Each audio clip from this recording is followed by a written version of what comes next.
And I'm going to at least chair the beginning of this meeting. Um, First of all, welcome everybody, and I'm sure there'll be some other folks who will be coming in as we proceed. But because we had over 50 people register, so we'll see what happens. But we want to be conscious of people's time. This is a continuation of the discussion that we had, it's a week and a half ago, about dangers and opportunities over the next political period. We're considering ways that we as an organization can be involved politically in key issues during the next 6 months to a year or possibly longer. The key issues we're considering today are food supply and distribution, rent and mortgage insecurity issues, and COVID-19 testing and plans for opening the economy. What we'd like to ask is that everyone go to the chat and register your name and where you live, just to give some of our speakers an idea of who's here. If you've got any technical questions, go to the chat and put David Greenberg's name in and David tech support, and he'll be able to, through the chat, help you with any problems you might have. And how do you get the chat? On the bottom, if you go down to the bottom, you'll see something that says chat. It's right in the middle. Nope. If you bring your cursor down to the bottom of the screen, and you see where it says chat. Nope. Never mind. Okay. So, and what we're going to ask for people to do is with questions. What is that noise? I don't know. Okay. With questions, we are going to ask folks to put them in the chat. And Ferd will be checking the chat and we'll ask the questions. We'll keep everybody on mute. That way we won't have lots of little noises and my dog barking or whatever coming into the discussion. Let me just ask, are there any questions about any of that? Okay, I'm going to mute everybody now. You're going to mute everybody. Okay. All right. Except for Susan. Whoops. Okay, you're back. I'm back?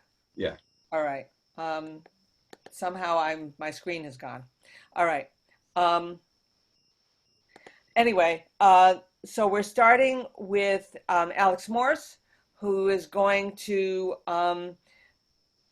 do a presentation for about 10 minutes, and then we'll have questions for about 10 minutes. So I'm going to turn this over to Alex. And so Alex will be unmuted. Okay, he is. Welcome, Alex. Thanks for joining us. Thanks for having me, David, and thank you, Susan. And good afternoon, everyone. Thank you so much for having me. See a lot of familiar faces and see some new faces as well. And so I think I'll just share some thoughts for a few minutes, and then I think we're going to have a little bit of time for questions. As many of you know, I'm the mayor of the city of Holyoke, and I'm also challenging Congressman Richard Neal for this congressional election, which is going to take place on September 1st, only a few months away. And a little bit about my background. I've been in Holyoke my entire life. Grew up here, was lucky enough to go on to college, went to Brown, and actually ran for mayor when I was just a 21-year-old senior in college, taking on the Democratic incumbent mayor of the city of Holyoke. And like they did when I announced this campaign, they back then told me that I should wait my turn, don't run against an incumbent, and certainly don't run against another Democrat.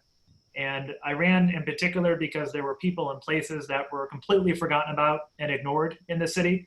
We had a school system in a city largely that worked well for kids and people that look like me, but not for everyone else. And Holyoke, you likely know, is a city of about 50% Latino, mostly of Puerto Rican descent. And when you looked at education, public safety, economic indicators, there were different outcomes depending on what you look like, what language you spoke, and where you live in the city. And 9 years later, we've made a lot of progress here in the city on issues some may think you could only really tackle on a federal level. Our graduation rate has gone from 49% when I took office to over 74% today. Crime is down 40%. The downtown has begun to be revitalized and embracing entrepreneurship, small businesses, and the innovation and creative economy in the city. And we've also worked really aggressively to transition the city off of fossil fuels.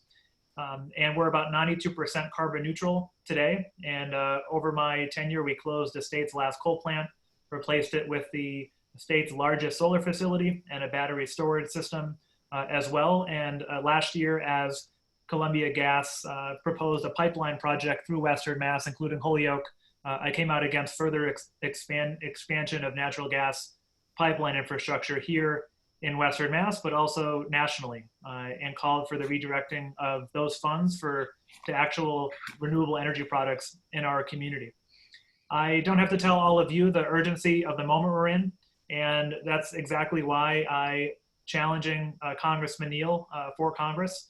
We have 9 members of Congress in our district, and Congressman Neal by far is out of touch with the values of not only the Democratic Party, but particularly the progressive movement here in Western Mass, but also nationally. And this is the most important Democratic primary of 2020, because as long as Congressman Neal is the chairman of the House Ways and Means Committee, we will not make an iota of progress on Medicare for all, on the Green New Deal, on getting money out of politics, on reproductive justice. You name the issue, and Congressman Neal has been a block there. He's the only member of Congress out of the 9 members in Massachusetts that refuses to sign on to the Green New Deal at the very time he takes money from the oil and gas industry, at the very time he negotiates the USMCA and NAFTA 2.0 with the Trump administration that completely ignores our climate crisis. He takes the most corporate PAC money right now, more than any member of Congress, Democrat and even Republican. He refuses to sign on to the Each Woman Act that would explicitly repeal the Hyde Amendment and make sure that healthcare and abortion is accessible to all members of our society, particularly low income and women of color here in Western Mass and nationally. And very excited to have the endorsement of FCCPR, of the National Justice Democrats, National Indivisible, Progressive Democrats of America, and Peace Action, because progressives nationally recognize the importance of this race. And what I've learned over the last 9 years in particular is, we've made a lot of progress, but that's given a lack of resources and a much larger federal system that really doesn't prioritize or empower mayors like me and the people that I represent. And forces like climate change don't stop at the borders of any one municipality. And we really need a leader in Washington that's willing to use their power, number one, to hold this president accountable, but also use their power to fight for universal healthcare and healthcare being a human right, and a single payer Medicare for all system, to fight for bold action against climate change and all of the issues that all of us care about. And particularly in this pandemic, what I've learned over the last several weeks is we need members of Congress with the life experience, the values, and the work ethic to actually stand up for everyday people. At a time where nearly 33 million Americans have lost their job, and the majority of those folks have now lost their health insurance, instead of seeing this as an opportunity to really embrace a single payer healthcare system, Congressman Neal is putting in legislation subsidies for the private healthcare industry, telling Americans that you can get COBRA benefits that are oftentimes expensive and inaccessible. He was single-handedly responsible for killing surprise medical billing legislation late last year. And just last week, he was instrumental in killing the Paycheck Guarantee Act, sponsored and introduced by Congresswoman Jayapal, saying we just couldn't afford it. And Democrats for too long have ceded the argument and negotiations and compromise to the right the minute they walk in the room. And it's time we have Democrats to join with those members that have only been there 1, 2, or 3 terms, that are exercising the most power and influence in Washington right now. And this pandemic, I will say, as mayor, been incredibly focused with my team down at City Hall. And we've seen this crisis in sort of 3 different phases. Number one, just keeping people alive and healthy and safe and making sure people have all the information they need. Number 2, which we're still sort of in the middle of, is mitigation, like mitigating the impact on the most vulnerable members of our community. We have thousands of kids in our public schools that didn't have access to internet at home or even a laptop or a device at home. And so we were able to give out 1,500 laptops to kids that needed them. We're guaranteeing 6 months of free internet to any family at home that doesn't have connection, to make sure that all kids are on a level playing field when it comes to remote learning and connecting with their friends and family members. We've also given out nearly 15,000 meals over the last several weeks to kids that just don't have access to food when school isn't in session. And then number three, recovery, and what a recovery looks like locally, but also what it looks like nationally. And I obviously want to make sure that we have members of Congress that are invested in making sure this is a just recovery, given that we have now seen who this crisis is hurting the most. Low-income communities, our most vulnerable populations, the elderly, and communities of color, Black and brown communities in particular. And when you think about the fact that in this district, we already have some of the worst public health outcomes. Springfield is the asthma capital of our country. Hampden County is ranked 14 out of 14 counties in Massachusetts for health disparities. Berkshire County is 13 out of 14, and Franklin County is right up there. And so when you look at just outcomes in the district and inequalities here, you would never know that we have one of the most powerful members of Congress representing us. And so now, 10 months after I announced, we're only 3.5 months left until the primary on September 1st. It's just Congressman Neal and myself, and right now, no Republican in the general. And so this will be decided on the 1st of September. And just really grateful to be here this afternoon, and grateful to many of you that have already stepped up to support this campaign over the last several months. And I look forward to taking any questions that any of you have this afternoon. So the first question, and right now it's the only question in the chat, is can you talk a little bit about how to connect with the campaign and specifically about phone calling? Yeah, absolutely. There's a lot of ways to help. As you can imagine, we had about 8 months of like normal campaigning where we were crisscrossing the district. It's 87 cities and towns. And so every day we were in the Berkshires, Franklin County, Hampden County, town halls, coffee shop tours, and we had a lot of momentum. And so we've had to really figure out a way to connect directly with voters in the middle of a global pandemic. And I'm really proud of our campaign team. Sarah Steinberg is one of our organizers and engagement leads, lives in Leiden here in Franklin County. I want to thank her for all the work she's doing on the campaign. But we've made nearly 50,000 calls to voters throughout the district over the last 5 weeks. Number one is a wellness check-in. You know, number one, like, how are you? Can we connect you to any mutual aid or services or resources? And then also using it as an opportunity to talk about our campaign, what we're fighting for, and what, you know, if you had an effective member of Congress, what that would look like right now. So I would encourage people to connect with Sarah directly, whose message in the chat, and she's waving her hands right now. And you can go to alexmorseforcongress.com. You can sign up to volunteer. We have multiple phone banks a week. I think we actually have one happening now from 4 to 6 o'clock. And so if your cell phone rings, it might be someone from our campaign if you live in the district. So a lot of ways to help out, but connect with Sarah or I. And we're also doing a series of virtual town halls. And so had our first town hall this month, last Tuesday night in East Hampton. And we weren't sure how they were going to go because we would get a few dozen people at an in-person town hall. And we were really excited. We had 50 residents from East Hampton go to our town hall on Tuesday, a webinar format in Zoom. We had a number of East Hampton local city councilors that joined us who are supporting the campaign. This upcoming Tuesday will be in Pittsfield for a virtual town hall, and on Thursday we'll be in Springfield. And next Saturday we have a Spanish language town hall. I am fluent in Spanish, and so we're going to do a bilingual one next Saturday. Go up to North Adams, Chicopee, and keep going from there and connect with as many people as possible. Thanks, Alex. Next question comes from Bob Armstrong, and it's about climate change. And I know this could take the rest of the 2 hours to address, but he's really glad you mentioned the Green New Deal and asks if you could just very briefly review your work on renewables, on getting rid of the coal plant, battery storage, hydro, etc. And Bob also says, we hope CPR endorses Ed Markey. Yeah, this is one of those issues where local leadership is incredibly important, but without strong federal leadership, it's not, again, like I said before, too often we think about local borders and in economic development and climate change, and this is something that doesn't end at the border of Holyoke. And so we can make a lot of progress here, just like we can nationally, but this really needs to be a global effort, and it really starts at the top. You know, we have a president, obviously, that exited the Paris Climate Accord, and as mayor, we've continued to promise to abide by that agreement, and the majority of Americans now live in cities with mayors that have pledged to abide by the Paris Climate Accord. But number one, if we expect other nations to also engage in a bold response to the climate crisis, we need American leadership, and we currently don't have that, not only from the Republican Party, but from members like Congressman Neal in the Democratic Party. I've taken the no fossil fuel money pledge, and as I said before, Congressman Neal refuses to support the Green New Deal, negotiated a trade agreement with the president that completely ignores the climate crisis and still allows multinational companies to pollute and add to their carbon footprint without any legal repercussions. And then pipeline projects. For so long, politicians on both sides of the aisle have made this argument that natural gas is a bridge to renewable. And the fact is, we've already arrived at the other end of that bridge. And the data and the science are very clear. It made no sense to invest $30 million here in Hampden County in a new pipeline when we could redirect that $30 million into actual renewable energy investments.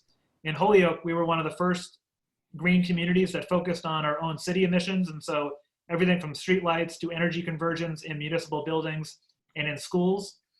And then with the coal plant, we actually had a pretty great partnership with Neighbor to Neighbor and Clean Water Action and other environmental organizations locally that added additional pressure to the owners of the coal plant that were reluctant to close the plant. It was a major job employer in the city, a major tax payer in the city. And so many members of our city council and our Chamber of Commerce were hesitant to support the closure, obviously, but the economics were sort of inevitable with coal. And we were able to secure a $100,000 grant, and we worked with the Clean Energy Center to come up with a reuse plan for that site. And now we worked with, one of the advantages in Holyoke is that we have a municipal gas and electric company. And I, as mayor, appoint the 3 commissioners that oversee the utility. And so the goal of the municipal utility isn't to maximize profit. It's to benefit the city and the ratepayers and the overall carbon footprint of the city altogether. And so that's a structural advantage that we have in Holyoke. And I would argue there should be a public utility nationally, as should cable and other services.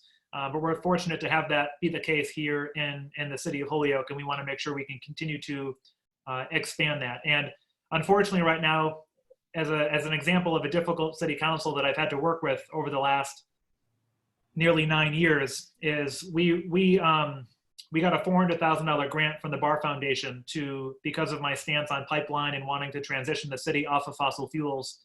And the city council, as the legislative body of the city, has to officially accept that grant so we can spend it and come up with an energy transition plan. And a majority of our city council members voted against accepting the hundreds of thousands of dollars from the Barr Foundation. One of the councilors said, this is an attempt to bring a Green New Deal to Holyoke, and we need more natural gas. And so it's important to pay attention to local elections as well, not just who your mayor is or who your member of Congress is, but your school committee person and your town councilor, your ward councilor. And we do have another meeting of the city council tomorrow night where I've reintroduced a grant because we've gotten a lot of public pressure.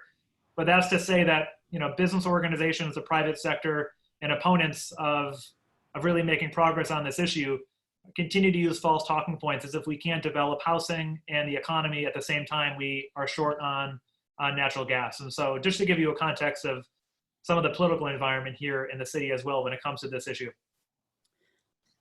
That's really helpful. Thanks, Alex. The next question is from Judy Atkins. How can you help the low-paid essential workers fight for higher wages and better working conditions in the future? Yeah, this was an important fight, obviously, before this pandemic, and it's even more important now. And I really want to thank organized labor that have been working incredibly hard over the last several weeks, that have guaranteed a lot of our grocery store workers, frontline workers, nurses, CNAs, hazard pay. Not because the CEOs of these companies or institutions decided it was a good idea, but because negotiations and labor leaders forced the issue at a bargaining table and made it happen. And we need to continue to apply the pressure. But too often, government sort of sits back and forces workers to make that happen on their own. And the government exists to create laws and incentives and to structure the economy in a certain way that favors workers. And the Paycheck Guarantee Act is a great example. Congresswoman Jayapal, a number of progressive members of Congress this week, I think there were 14 Democrats that voted against this most recent HEROES Act because it didn't include recurring monthly payment of $2,000 that Markey Harris and Bernie Sanders introduced. And I mean, what's the point of being in Congress or in government if if you're not going to support bold legislation that's actually going to help the most vulnerable people in our community. We see a $27 million bailout to a friend of President Trump, billions of dollars to the biggest corporations and the biggest retail chains, trillions of dollars transferred to the Fed. But then when it comes to, relieving student debt, medical debt, hazard pay, paying everyone a living wage in our community, we somehow don't have the money. And for Democrats, even this week, to say it's an issue of cost is completely disingenuous, and they're playing directly in the hands of Republicans who have the nerve to talk about cost after giving trillions of dollars of tax cuts to the wealthiest 1% of Americans. I had the opportunity a couple of weeks ago to meet with Stephanie Kelton, Bernie Sanders' chief economic advisor, coming out with a new book called The Deficit Myth, and talks about modern monetary theory about, we have the money on the federal level and we're not close to causing inflation. We can actually afford to invest in these progressive policies that all of us so deeply care about. And so, number one, we actually need to have elected officials in office that care about everyday people. And on top of all of these issues, the fact that our member of Congress, he admitted at an interview in the Kennedy Institute a few weeks ago, who does he look to for advice when he was looking to craft a response to this pandemic? The first call he made was to Bob Rubin, the ex-CEO of Goldman Sachs. I mean, your first call should be to your constituents, small business owners, the people suffering. And even throughout this pandemic, when he does those online conversations, it's not with everyday people that are the face of this crisis. It's with CEOs of big companies here in the district and CEOs of the largest hospitals. And it's time we have a member of Congress that actually showcases and stands up for just everyday people that are suffering right now. And as a mayor, obviously, I have a very close relationship with the folks that are struggling the most in the middle of this pandemic.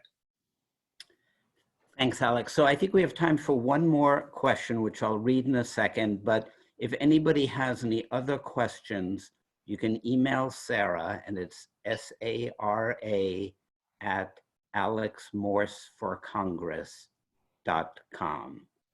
SARA@alexmorseforcongress.com. So the last question is, we're going to be talking later on this call about dealing with the food supply chain. And so the question is, what are your thoughts on making that chain more effective than it is right now? Yeah, this is a huge, food insecurity is a big issue. Obviously, for those of you that live in CD2, you're lucky to have Congressman McGovern, who has made food insecurity one of his biggest issues. And not only has he worked with local mayors and communities in the 2nd district, but he has done so also with Holyoke and communities in the 1st district. And I will say there's a big part of this district, the Berkshires in particular, that used to be represented by Congressman Olver. And so to go from Olver to Congressman Neal has been quite a change in the wrong direction for tens of thousands of people that live here in Western Mass. On the local level, we've tried to address this in several ways. Obviously, in the middle of the pandemic, we're still providing 3 meals a day and giving out extra meals on Friday to last throughout the weekend for families that need it. For seniors, even though the senior center, for example, won't be open for some time in the way that it was, we're not laying off any staff of the senior center. We're going to continue to operate the kitchen to have curbside meals and meal deliveries for seniors that rely on lunches or dinners from our Council on Aging in the city. And then just overall, when it comes to access to fresh and healthy foods, over the years, we've had a pretty strong partnership with our local corner stores and bodegas to make sure that they have funds to have healthy fresh fruits and vegetables at neighborhood bodegas. We have certain neighborhoods that are food deserts. We've also used community development block grant funds to invest in what's called a mobile market. And so instead of compelling people to show up to a traditional farmer's market, which we have downtown, we bring a market to a neighborhood and park it. And we announce to the residents when they can come to the mobile market. We drive it around to different neighborhoods. So that's another way. And then we've also just launched, well, two efforts. An effort to, in the middle of this pandemic, provide residents with sort of plantings and seedlings to start their own garden in their front yard or their backyard, and giving them instructions as to how to do that. And then another thing in Holyoke that we've been working on, but again, our council has resisted, is a backyard chicken ordinance. For years, our city council has voted against allowing residents to have backyard chickens, explicitly using pretty racist language in their opposition to backyard chickens in the city. And so that's an effort that we've we've revitalized in recent weeks that I think has become more important for residents in our community, even in urban neighborhoods, for example, not just in the rural parts of our community. And so we're working with regional organizations, but also trying to empower just everyday people and partner with organizations like Nuestras Raíces, which means our roots in English. They have a pretty huge farm down at Jones Ferry on the river. And we have a lot of Puerto Rican farmers that come from the island, or that skill has been passed on generation to generation. And the city provides a number of vacant parcels throughout the city to allow residents to do urban farming and agriculture at those spaces. Thanks so much, Alex. I'm going to turn it back over to Susan. Okay. Thank you, Alex, very much. And again, if anybody wants to connect with Alex, more questions or any other possibilities around the campaign, contact Sarah, S-A-R-A, at alexmorseforcongress.com. And Alex, if you want to stay with us, that would be great. But we're going to try to move on. I'm going to welcome Joe Comerford and Natalie Blais, who are both here, and we're expecting Paul Mark any time now.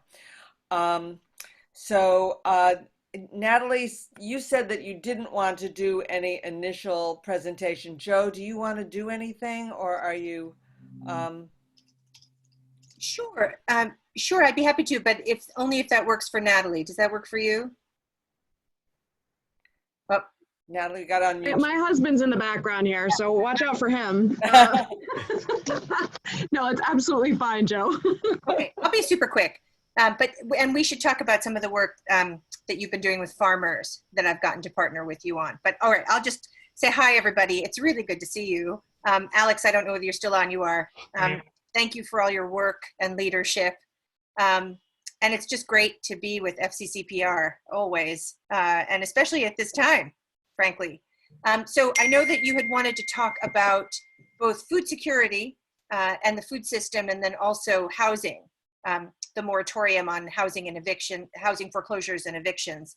I'll just speak briefly to both, and then really want to get on to a conversation. Unfortunately, I had let folks know I only have until 5 today, so I'll be super quick. The Senate put itself into a working group formation at the beginning of this crisis. And so we have a hub of folks that meets really like a campaign. You guys would understand this very well. So there are about 9 senators, and then they spoke out into other working groups. And we did this so we could move quickly through the issues that are so pressing right now. One of the issues was food security. So there's a whole safety net working group, and we worked on the housing moratorium and eviction foreclosure, eviction and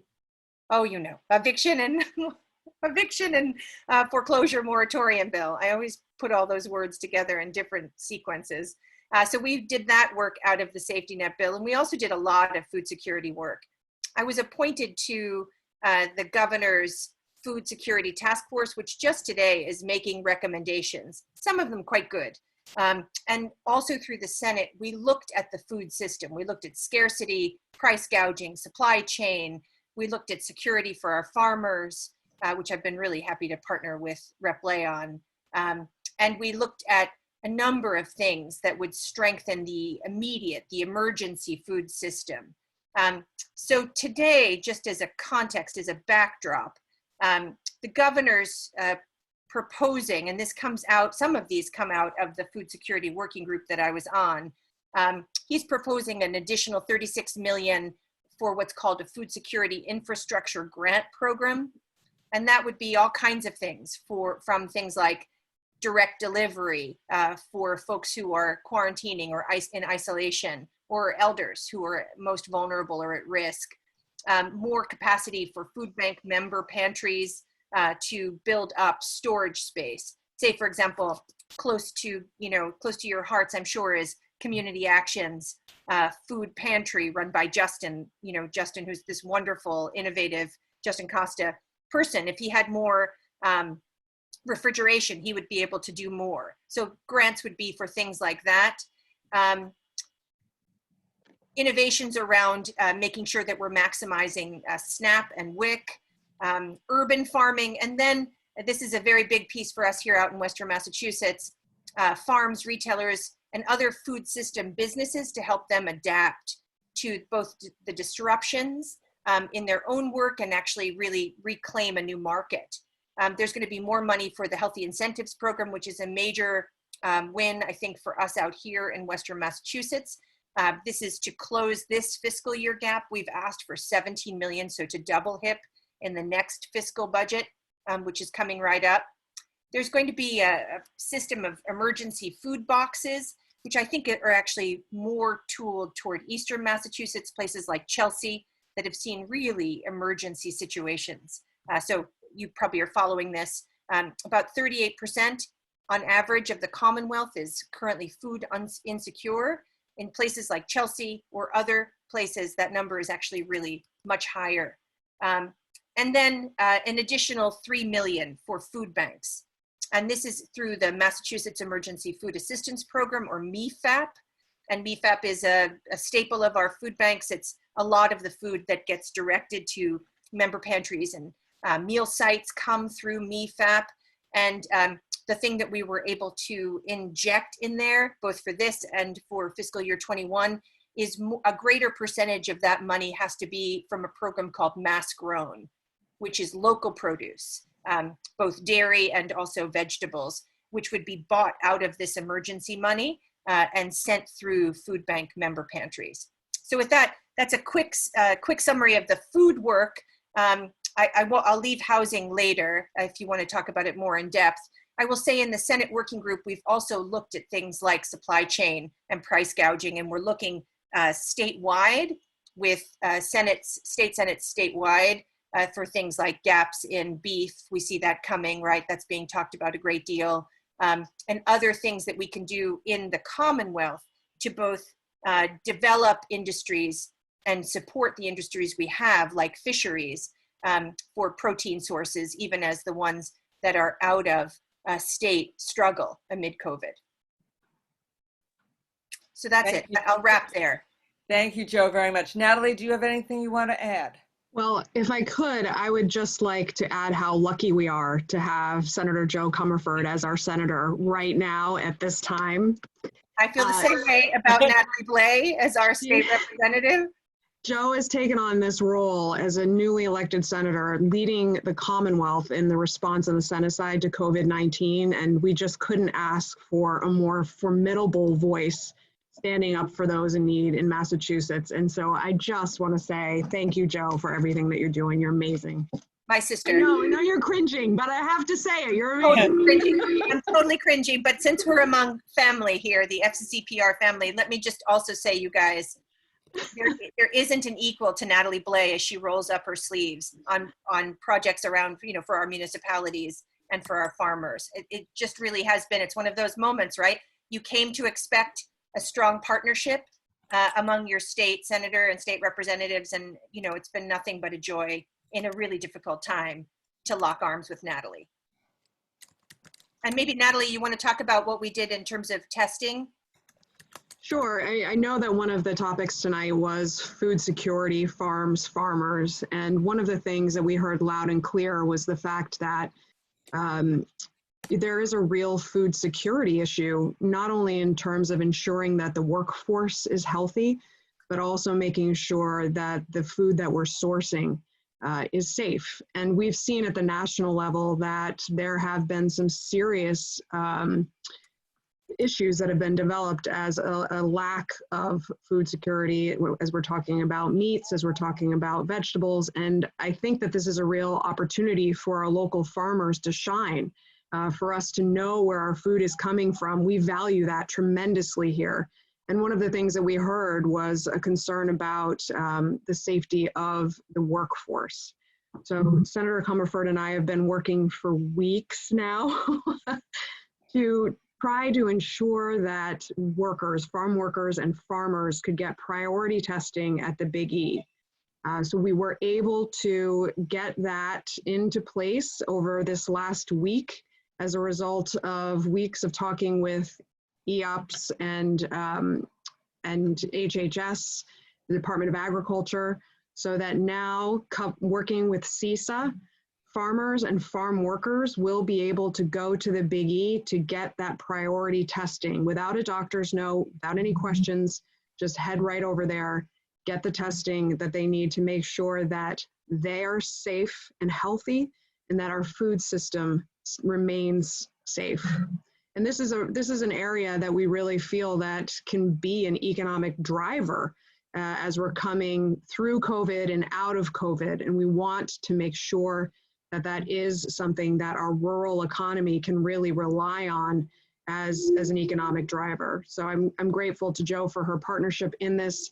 I'm grateful to Phil Corman at CISA, who was able to put in place procedures to allow for larger groups. So if there happens to be a hotspot at a farm, they can go to CISA, they can sign up. CISA will help to coordinate those visits into the Big E. If you're an individual, you will be able to call a number and head right down there and get tested. But that is critically important. It is massively important for the security of our food system. And that's more late breaking news that's just happened in addition to the food work that Jo just announced. And I would just say that Natalie and I have experience with a farm not getting this, not having this happen. And it's really scary for the workers. It's scary for the farmer who's trying to keep his business open or her business open, but really scary for the workers to not be able to go get quick testing. It puts an enormous burden on them and their families. And so it really feels terrific to have our farms treated as essential, just like they are. Before we move on to questions, I'd just like to welcome Paul Mark to this, whatever we call this. Paul, I know that you have some things you would like to say. What I'd like to ask is since Jo has to leave in about 21 minutes, if we could have the discussion on food and then move on. Does that work for you? Yeah, whatever you guys want, it's fine with me. Hopefully you can hear me. I'm in a technologically aired zone, of course, as always. So. But it's good to be on regardless. Thank you. Okay, well, if we can finish our discussion around food and then move on to the eviction question, and then we can go on to your statement as well. Does that make sense? Paul? Sounds good. Yep, Okay. Sounds good. Thank you. Cool, thank you. All right. Maybe I'll read a couple of questions together because they're sort of related to each other. One was, is there any progress on being able to use SNAP online? And Jo actually wrote in the chat, yes, Massachusetts applied for a SNAP waiver for online food, and we're making sure that it's not just Amazon and Walmart that benefit. So I'll read a couple other questions, but if you want to elaborate on that, that would be fine too. So there's a question that dairy farmers used to have a cooperative that could process raw milk, and now the co-op delivers all their milk to Hood. And wouldn't it be great to help dairy farmers have a cooperative plant to process their raw milk? And I'll read one more question just to put them all together. What are we doing in regard to preventing local farmers from having to dump produce or milk, etc.? So Natalie, Jo, whoever wants to respond. Yeah, I can take the cooperative. I was approached by a dairy farmer in Shelburne not too long ago about this very issue. And MDAR is doing a study to look at cooperatives. One of the things that we encouraged them to do was not only to speak to current dairy farmers, but to find the dairy farmers who were forced to close their doors as a result of challenges. And so they took us up on that offer. And it's my understanding that they're talking with not only current dairy farmers, but also people who have had to close. So that is something that MDAR, Massachusetts Department of Agriculture, is looking at. And I'll take a crack at the other piece of this. So there are really two things that we heard from farmers when we were speaking with them.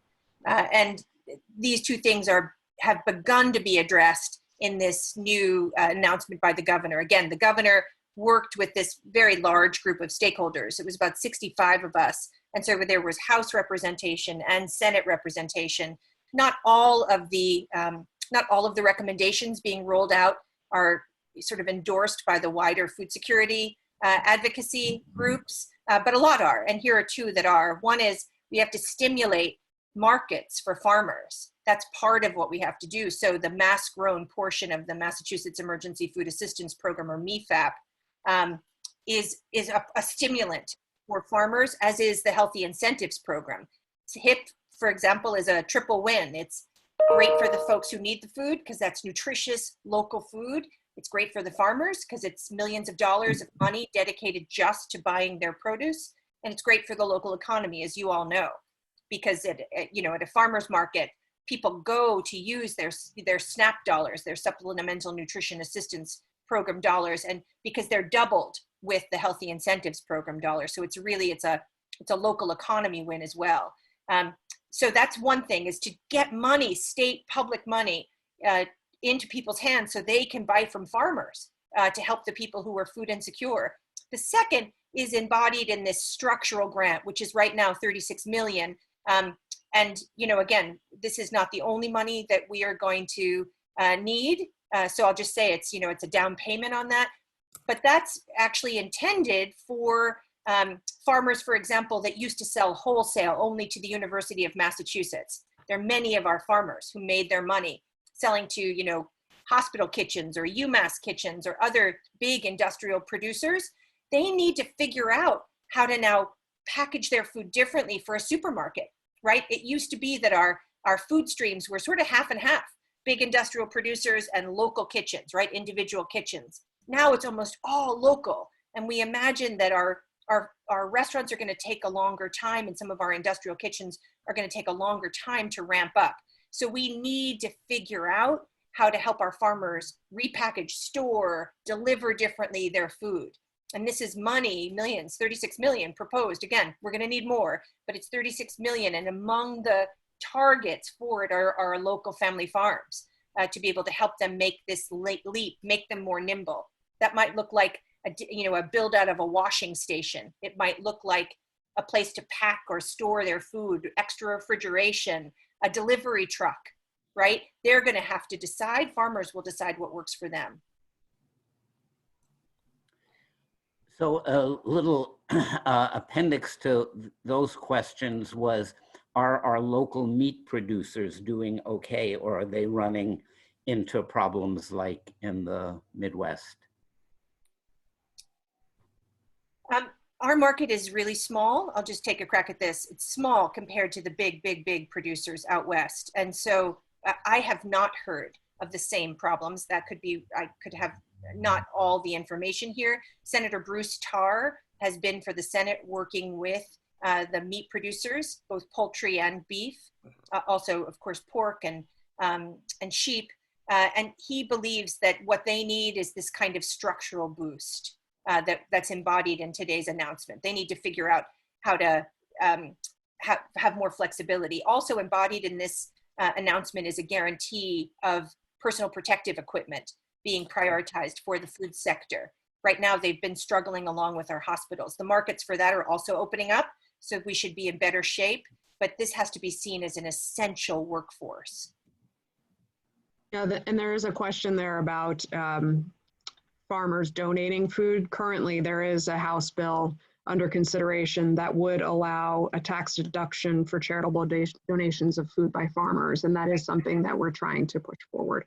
Yeah, and actually I have the Senate bill. I inherited it from great folks, but Hannah Kane, who's Natalie and Paul's colleague in the House, is really the champion here. It's a good bill. It also reduces civil liability for donations, and it gives farmers another boost, another economic boost, which we should all be all about, as I know you are. So in just a few minutes, we should move on to the housing portion of this, but a final question is, where do you folks need help from the community to push legislation or other things forward? In other words, what should we be doing? Joe, I don't know. I just having you here is helpful for me, and knowing that I can call on all of you if I need a push for any particular piece of legislation.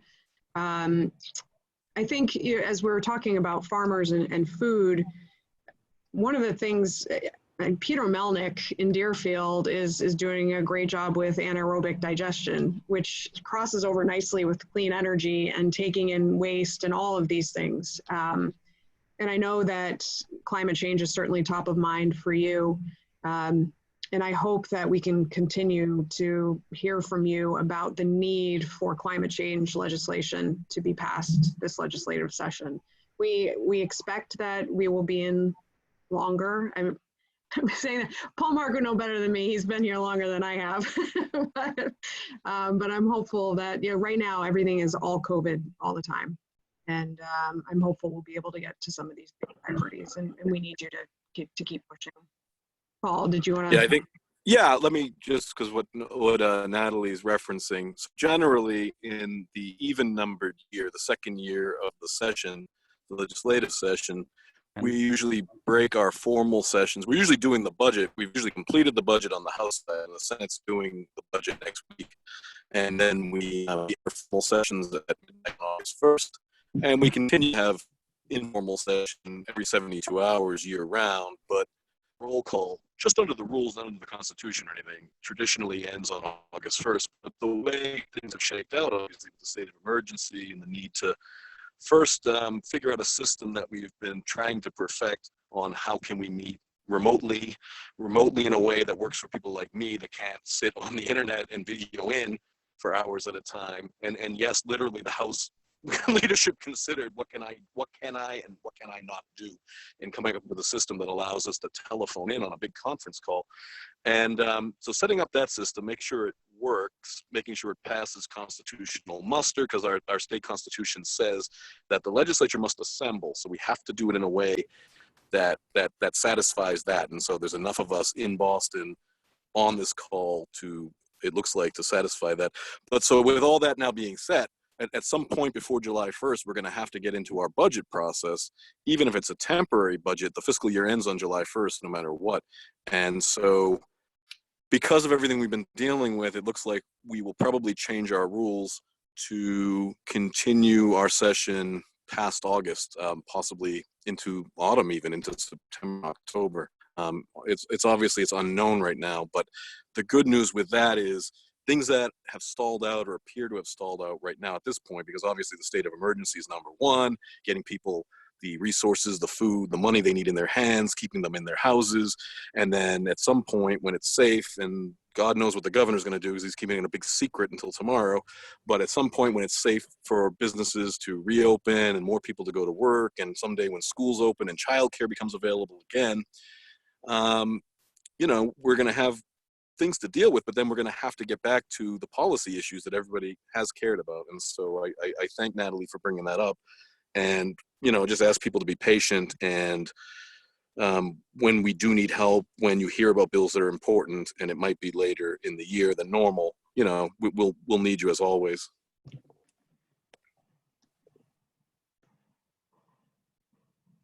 Okay, great. Why don't we move on to the discussion around housing and eviction and all of that at this point? I know there's some questions, Ferd.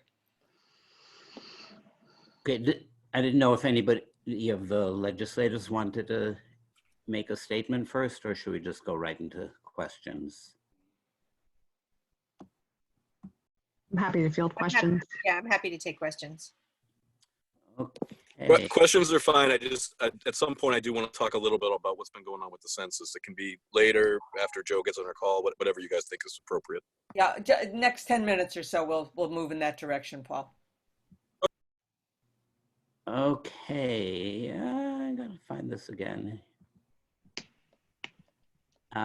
So Dave Cohen asks, my understanding is that when the rent mortgage moratorium ends, people will be responsible to pay what they owe. And this may be difficult for people who've been out of work. So do you think there'll be any relief for people in this matter?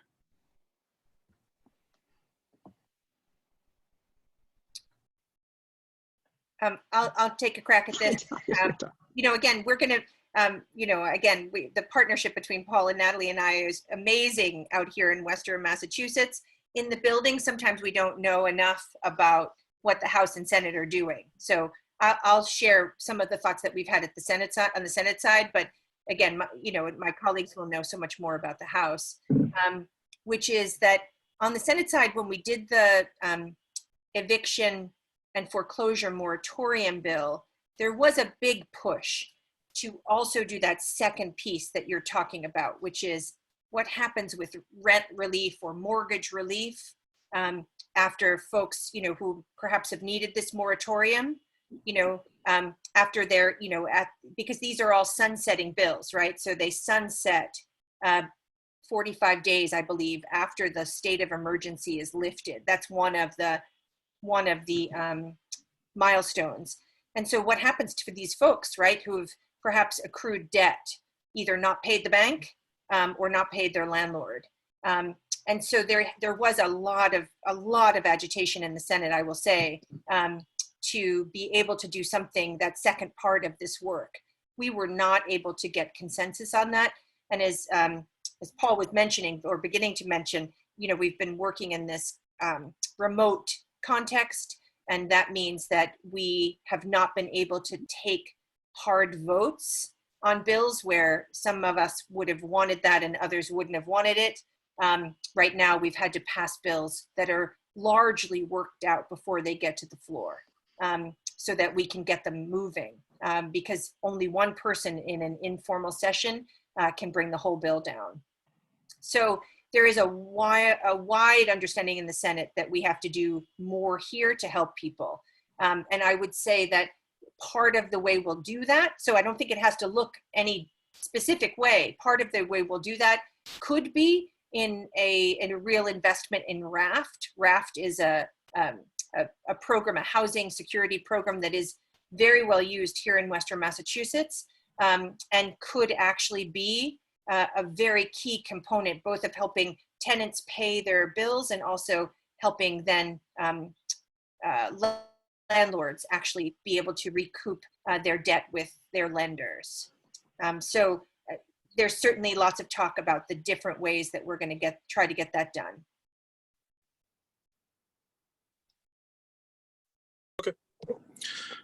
Yeah, I would add, so for the House side, so obviously we all pulled together, House, Senate, even the governor. I mean, sometimes we forget people like the governor, he's a great guy, this, that, and the other thing, but still a Republican, and he's still pretty maybe not social issues, but certain financial issues and revenue issues. And he did sign the moratorium. We got that to his desk fast, and he signed it right away, which was a big win. And a lot of us were involved in that, obviously. He's filed a supplemental budget for, I believe, $1 billion, that some of it will go to homeless services, some of it can go to housing services. It's based on expectations that we'll receive $1 billion in federal money from either the CARES Act or from other places. I filed a bill along with Rep. Sabadosa down in Northampton to put in, for the state of emergency duration, and then I believe for 90 days after, to allow for a rent increase freeze. And so to allow for communities to put in rent control, which has been off the books, I think, since the 80s, if not longer than that, to suspend that law and allow for, no one to just increase rent for no reason right now in the middle of a crisis, taking advantage of people that obviously can't afford it. The hearing for that is before the Joint Committee on Housing right now.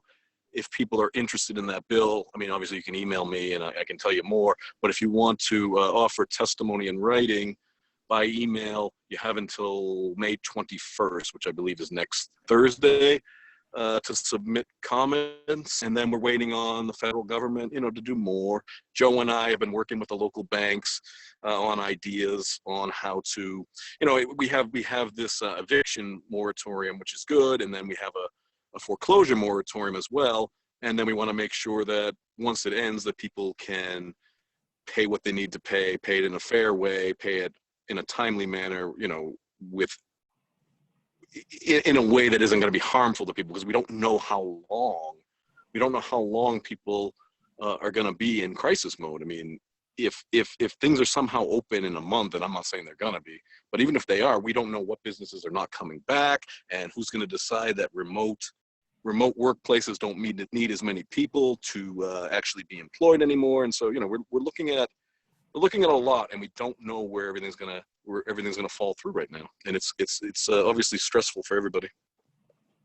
Paul, can you give either an address or a way for folks to be able to contact the Joint Committee if they would like to? The best thing to do is look on malegislature.gov. If you go on the legislature website, every committee is on there, and so the joint committees are all listed. Okay. The address they suggest is Kelly, K-E-L-L-Y Mallon, M-A-L-L-O-N at mahouse.gov. And if anyone ever wants to email any of us, all of our emails are exactly the same. It's paul.mark at mahouse.gov or natalie.blais at mahouse.gov, Joe Comerford at masenate.gov. It's easy to find. It's all there on the website. Thank you. And like I said, please, you can email any of us, and we'll of course help send you in the right direction. Thanks.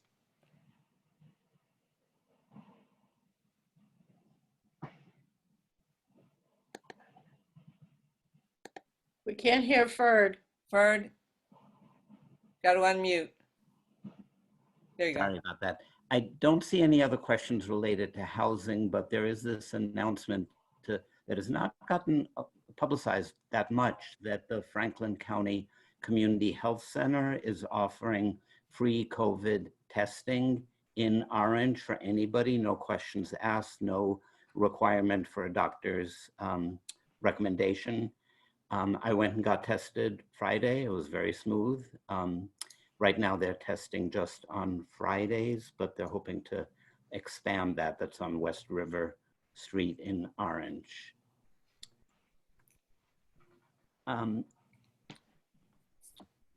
Why don't we move to Paul now? And I know, Joe, thank you for giving us an extra 15 minutes.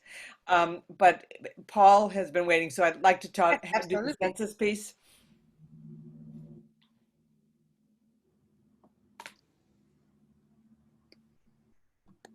And I am still. So as everybody probably knows, I've had the great opportunity of chairing the committee on redistricting for the past 2 sessions. And for the past 2 sessions, last session, we took a lot of time preparing people for the census and following estimates of the numbers for the different districts. Obviously, redistricting, it's our job to redraw the lines for the state house, the state senate, the governor's council, and the U.S. House of Representatives. And we have to draw our lines based on the census numbers. The census has been conducted under the U.S. Constitution, Article 1, Section 2, Clause 3, every 10 years since 1790, and is scheduled to go off this year, 2020. And so starting on April 1st of 2019, we had a kickoff with Secretary of State Bill Galvin out in Framingham. After that, we had kickoff events with different legislators, members of Congress, all over Massachusetts. We had at least 40 of them, every section of the Commonwealth, obviously Western Massachusetts, but Cape Cod, North Shore, Boston, everywhere we could get people. And we got all this attention, and we got all this excitement, and got all this momentum built up, and then the state of emergency hit, and the census had to stop the operations that had begun and postpone the field operations. And so what was supposed to have happened already, and a census operation that was expected to be complete by July 31st of this year, has been postponed due to the state of emergency. And the field operations were officially scheduled to not start until June 1st. Some things have started to get back on track, and other things will not. And so let me explain a little bit about what should have happened, what has happened, and what is still going to happen. So the census starting in March, you could go online if you have the internet, if you're lucky enough to be in a place with broadband. You can go online, and the preferred method of filling out the census this time around in 2020 is to go online. You can also still, right now, you can go on by phone, and then there's an option to mail in the census. 3 ways to fill it in. The census people started mailing out invitations to respond. They mail these invitations to respond to your home if you are in a community or an address where you receive physical mail at your physical address. It goes in waves. They got through the first 3 waves. When the 4th wave was going to start, the state of emergency began. And so some people right now, as you sit there right now, if you're lucky, you received your invitation to respond, you've already gone online or gone by phone or whatever, and you've already filled it out. And a little bit of good news, since we've been doing so much work with this, there's a place you can check the census response rates. Massachusetts beats the national average, and many places in Massachusetts, including Greenfield and some other communities in Franklin County, are beating the state average as well. So that's the good news. But so if you got all of that in the mail, great. If you haven't received an invitation to respond yet, it might be because you received physical mail at your address, but you were in the fourth wave. It's not a big deal. It will come. Even if it doesn't come, they changed the census website. You can go online right now and you can fill out your census. There's an option to fill it out without the invitation to respond, without the unique identifier that each one of us gets mailed to our home. The next problem is if you live in a community where you don't get mail physically at your house, you get it, it comes in a box down the end of the road, or everybody goes to a P.O. box downtown in the center of what passes for downtown, depending on where you live, that kind of thing. That's not going to come until the field operations begin on June 1st. So nobody's going to be able to, they won't be able, if they can't mail it to your physical address, they do not mail one to P.O. boxes. So someone, a census taker, has to come and physically deliver the census to your home. If that hasn't happened yet, it will happen at some point. Another issue I've been seeing, it happened to me, it's going to happen to other people probably on this call. The town of Peru shares a zip code with the town of Hinsdale. So I got mailed the census thing. It said my address, my physical address, but it said Hinsdale, Massachusetts 01235. People called me, oh my God, they don't even know what town I live in. No, it doesn't work that way. The census is built on units of data called census blocks. It doesn't matter what zip code your mailing says. The unique identifier on your mailing is what you have to worry about. When I filled out my census, yes, Peru will get credit for what I put in. Because of the delay, because of the state of emergency, and with the operations not starting now till June 1st, we're gonna have until October 31st, Halloween, to report. So there's gonna be extended time. So again, if you haven't received these things, or you know people that you're in contact with haven't received them, or you're on a listserv in your small town, something like that, please continue to spread the word. I know I've been doing it, and my colleagues have been doing it, but continue to spread the word that if you haven't received these things, you're going to receive them. You can fill it out online regardless now, if you're able to get online. And the census is important, obviously, because of political power that comes through redistricting and through our members of Congress, and the Electoral College, which obviously goes for the president, is dependent on how many members of Congress in each state. But it also is important because at least $675 billion in federal aid is awarded through these census numbers. It's estimated that every person that doesn't fill out the census, you cost your city or town $2,300 every year for the next 10 years. And sitting on this call, as we've seen stimulus packages, we can only imagine that those numbers are actually going to get higher, that the amount of money that is distributed by these census numbers is going to increase as federal money increases and flows in response to the crisis. If we get this wrong, we're stuck with it until 2030. And so Franklin County, especially where we have very slow population growth or even decline. The last estimate we saw was that the decline was 0.5% for the county as a whole. You know, we can't afford to lose any person because they didn't fill it out. So if anyone has any questions about the census, I think that was pretty thorough, but if there's any questions I can answer either right now or again later through email or through chat or whatever, please let me know.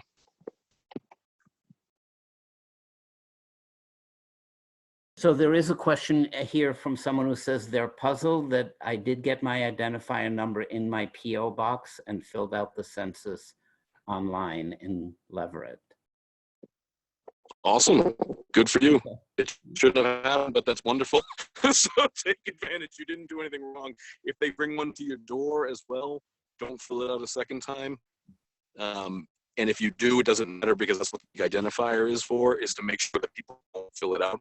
You're actually making me think of a problem. So one of the things I'm worried about with the changes due to the state of emergency is the student count.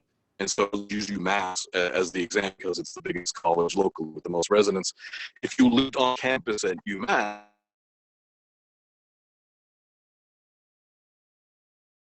Lose you? Am I in? Am I back? You're back. You're back. Man, that's my life, people. I'm sure I'm not the only one.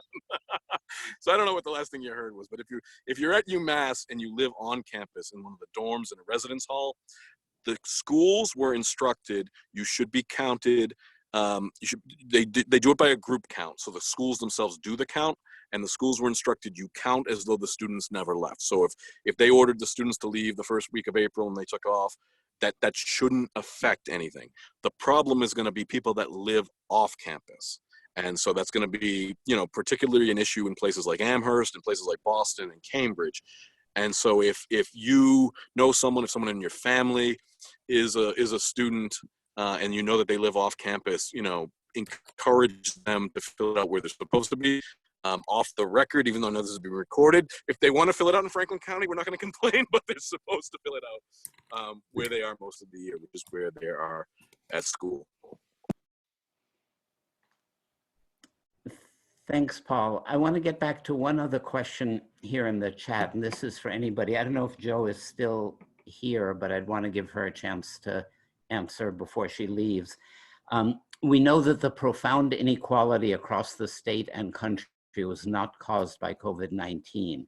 So how are we, or how can we begin planning for how can we approach working towards a more equal state once we move beyond the virus? So this is about food, housing, healthcare, education. It's really about everything. Anybody want to take a crack at this gigantic question? I love you for asking it, Doug. So this is Jo. I'll go super quickly. This is, I think, the task of our time. What you're writing down, Doug, is absolutely something that we see every day, many times over, that the stuff that was wrong before COVID became so much more wrong, so much more acute, so much more painful and dangerous during COVID. And, now our job is to tell the truth about what happened. And I do think there should be oversight hearings to the governor's, reopening plan that is, an amalgam of lots of good people's input, but will be flawed. We already know that because it's just, it needed more input. It needed more of a thorough due diligence and more of a public oversight into the process. But we, as a legislature, have to do oversight on that plan, on what happened during COVID, tell the truth about it, and then actually really forge ahead to take hold of and address the root causes that were problems before COVID and are going to remain problems as we emerge in whatever shape we emerge, and then certainly long after. And I also put in here, there's going to be a oh, sorry. Go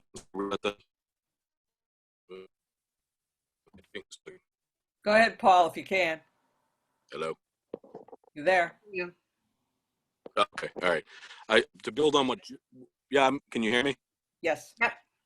Oh my God. If you can hear me, to build on what Jo was saying, if this crisis proved anything, it's that too many people were already on the edge. Too many people were living paycheck to. We lost you. Paul's right? This is what it showed. It showed us that folks were right on the edge of survival and just hanging on. And this pitched them into an incredibly dangerous, painful place. I put in here, and I'll just say it out loud, there's going to be a lot of push for an austerity budget. We have to push against it. You ask for what we should do. You should say now, don't go to austerity. Borrow money, figure out tax provisions that we haven't thought of, and there are many of them. Reprioritize spending within the state budget to things like human needs and education and our municipalities. There are things that we can do and not go down that rabbit hole of austerity. Also, Paul, are you back on? I see your name, but I don't know. Poor Paul. We need to get broadband and cell phone coverage in Western Massachusetts. Yes. to Joe's point, and Paul, I think what he was starting to say certainly is that we can use this as an opportunity too, to try to push some of these important pieces of legislation through that we've been working on. We're looking at an IT bond bill next week, and Rep. Jay Livingstone put in a provision for the IT infrastructure that we need to have a single portal for people to apply for SNAP benefits and the other benefits that they need in one place. I'm trying to get a package through that would look at cell phone mapping across the entire Commonwealth so that you can have access to telehealth if you're in Western Massachusetts. So that if you crash your car on the side of the road, that you have the ability to call in to get the assistance that you need. There are so many other programs. Housing, you talk about housing. The fact that the Housing Choice Program only has $1 million in it for rural communities is absurd. We have so many rural communities across the Commonwealth that need affordable housing now. And if we're able to use this as an opportunity to direct funds towards the Housing Choice Program that would create jobs and hopefully build zero net energy housing for folks, then we should be trying to do that to fuel the local economy. Let's try to get legislation passed to allow for tiny homes that could hopefully help with the homelessness issue and provide senior affordable housing as well as affordable housing for everybody. We have to be pushing these things that we've all been fighting for really hard to get them through now in a time when we might have a window to address some of the challenges that we're seeing. Okay, I know Joe has to leave. Are there any final words that you want to say before you leave? Okay, thank you. Just grateful to Paul and Natalie, grateful to be their colleague, and so grateful to all of you. So grateful. Thank you. Thank you so much for everything you're doing. Bye, Joe. Bye, dears. Bye. Okay. Are there other questions that are coming up, Ferd? There's a question about, is it more effective to be contacting the governor's office, or should we contact our sender and reps so that they can cite that all this constituent support, or both, or something else? What are the most effective things that we can be doing around these policies? Yeah, so I think it's important now to do both, simply because the governor has taken a lot of action through the emergency powers that he's been given. So a lot of things that are happening are through emergency orders or advisories. So if we're able to get things onto his radar and he can take action on them, the chances of Charlie Baker taking action on some of these things are not great, but it's worth a shot, and maybe somebody will pay attention. So absolutely, we can use your voice and pushing items forward, but certainly let the governor know as well. Okay. There's also a question about who actually advises the governor on economic policy, if we know that. Not the right people. Pioneer Institute? Not us. I mean, we saw it with the reopening committee. I mean, the reopening advisory board did not have the representation that we needed on it to make sure that the things that we're talking about here are being considered. And unfortunately, it happens time and again. And he's a nice enough guy, but he's not looking out for us. And we saw that clearly with the membership of the reopening advisory committee. This plan is going to be rolled out tomorrow, and I'm very concerned about how it's going to impact workers. I had a hairdresser contact me the other day and tell me that she's booked tomorrow, starting at 8 a.m. And I'm like, you can't be booked tomorrow. And I had another worker contact me whose boss, they had a conference call on Friday afternoon.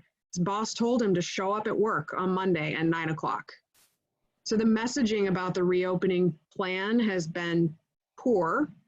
And I'm really concerned about workers who need a paycheck, who want to get back to work, showing up at places of work that should not be opened up right now. So we'll see what happens tomorrow, but that's certainly something to be paying attention to. Okay. And yes, Judy, there were no unions, no representation looking at that committee at all. Yeah, and no frontline. No frontline workers. Yeah. Okay, are there other questions at this point? There's a question, can we spend a little time talking about opening up versus adequate testing? I know we'll know a lot more tomorrow, but I think we can predict, and Natalie's already talked about it, that there's going to be some tremendous conflicts that people feel they're being forced to go to work but feels unsafe. And, you know, we don't have the adequate testing that we need. Yeah, and we've been pushing really hard. I mean, Senator Comerford, Paul, Mark, the entire Western Massachusetts delegation has been pushing really hard to get those testing numbers up. Rep. Mindy Dahm has a great bill to say that if we're requiring masks to be made, that they should be made here in Massachusetts, and that we should ensure that they're being handed out so that people who can't afford masks, who don't have access to masks, are able to get them without having any problems at all. So we'll see. We'll know more tomorrow about what the governor's plan is and what he's thinking on those items. Yeah. So presumably people who test positive are going to be able to, they're going to need to stay home, but there are lots of other people who are going to feel that they're going to get sick if they go to work. Yeah, and I'm hopeful that he takes that into account. Yeah. So Louise asks that since the state can't print money and has to have a balanced budget, unlike the federal government, so how do we get the money to avoid austerity? I think maybe another way to ask that question is, we always say tax the rich. How can we actually do it? Yeah, I think, it's a two-pronged approach. We need to be looking at those tax measures, as Joe said previously. A number of us have also been talking with the federal delegation, both Richie Neal and Jim McGovern, to say, these are the programs and policies that we need you to be advocating for at the federal level that would help Massachusetts specifically. The Rural Policy Advisory Commission has been wonderful to work with in terms of pulling together priorities for programs that we have put before the federal delegation to hopefully get the economy jump-started, but also ensuring that any federal dollars that can come to Massachusetts that would help with some of these things that we're talking about, like homelessness. Rep. McGovern is working on a program that would allow for restaurants to receive aid for providing meals for communities, which is something that's currently being done in California. So, anything along those lines that we can be pushing our federal delegation to be pushing for, that would then allow money to flow even directly to our municipalities, is something that we need to be asking for their help on. So if you have ideas on that front, by all means, reach out to us so that we can add those to the list, or reach out to Congressman McGovern and Congressman Neal as well.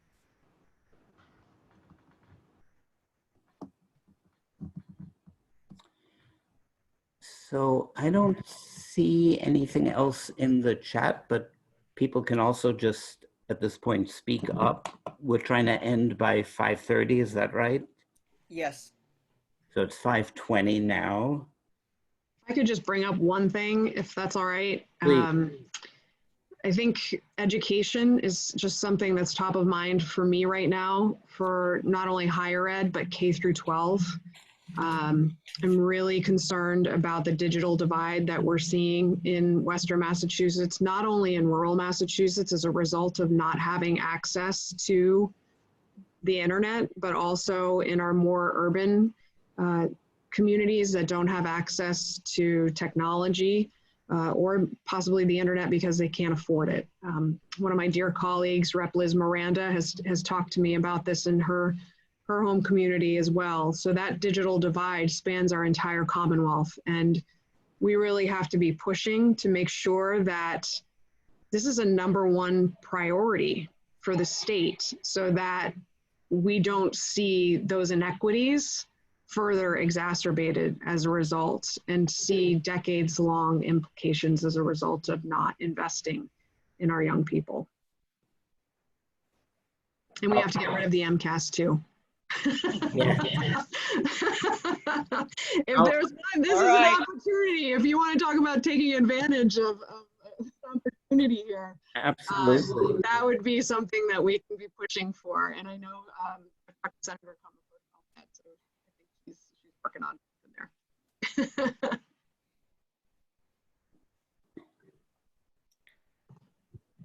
I'll add just on the higher ed end of education that there's tremendous worries Yeah.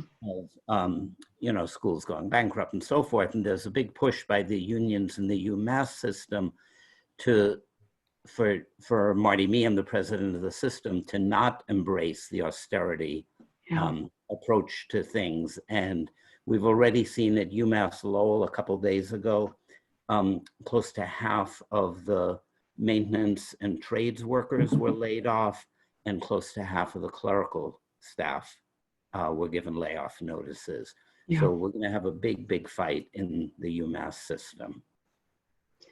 Yeah, education is never going to look the same. I think it's fundamentally changed right now, and we have to figure out, we have to be able to identify the very best of what's happening as we're doing remote learning, and keep that going, and also identify the very worst of our educational systems and make sure that there is no comeback there. Yeah, and we know the privatizers are drooling over the situation. Yes. We do have another question here. Can we speak about the status of voting by mail in Massachusetts for both the primary and presidential election? Yeah, I know I wish Paul was still on. He has a bill to guarantee that we're able to vote by mail for the fall. The Secretary of State has put forward a proposal. And there's wide-ranging proposals right now. There's Senator Becca Rausch has a bill and Senator Hines also introduced something to do pure vote by mail. I believe the Secretary of State's office is pushing a mail-in ballot by request. Something that we need to, the priority has to be that everybody is safe and that they are able to vote. So that has to be top of mind, and we have to be thinking about that now for the elections this fall, because I would not put it past Trump to try to prohibit people from voting in some way, shape, or form. So there is a lot of talk right now about how best to do that. One of the concerns that I've brought up in rural Western Massachusetts, we have a lot of, and Paul mentioned this before about the zip codes. We have to make sure that people get their ballots if we're mailing it to them automatically, because in a town like Shelburne or Buckland, where you have a post office in Shelburne Falls, it ends up getting a little tricky. So we need to make sure that if we're doing it right, and that we're making sure that everybody who wants to vote by mail can. And if we end up doing it in person, that they are able to do it safely. Which of course means not letting the post office go bankrupt. Absolutely. As part of, I reached out to Congressman McGovern's office just to say, if you need the Massachusetts legislature, if you need anything from us, let us know, because we have to have that USPS service to serve our nation, but certainly the rural communities of Western Massachusetts. Okay. Are there any further questions, comments? We've got a couple of minutes left. I don't think so. You could announce we have another meeting coming up on Thursday evening at 7 o'clock. If people want to join us. And Joe's going to be in that meeting, isn't she? Yeah, we're going to be talking about some other stuff I don't recall offhand. Yeah, could someone say more about the second half of the meeting? Great. One of the things we're going to be talking about is more about the post office and the whole vote by mail question, and what we can do on that. And I'm not sure what the rest of it was, but it probably, yeah, I don't have that in front of me right now.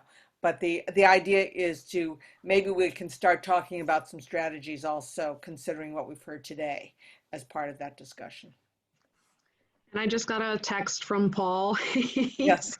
He has moved to a different location that should have better service, but it still won't let him sign back in. So he sends his best and thanks you very much for letting him be a part of tonight's conversation.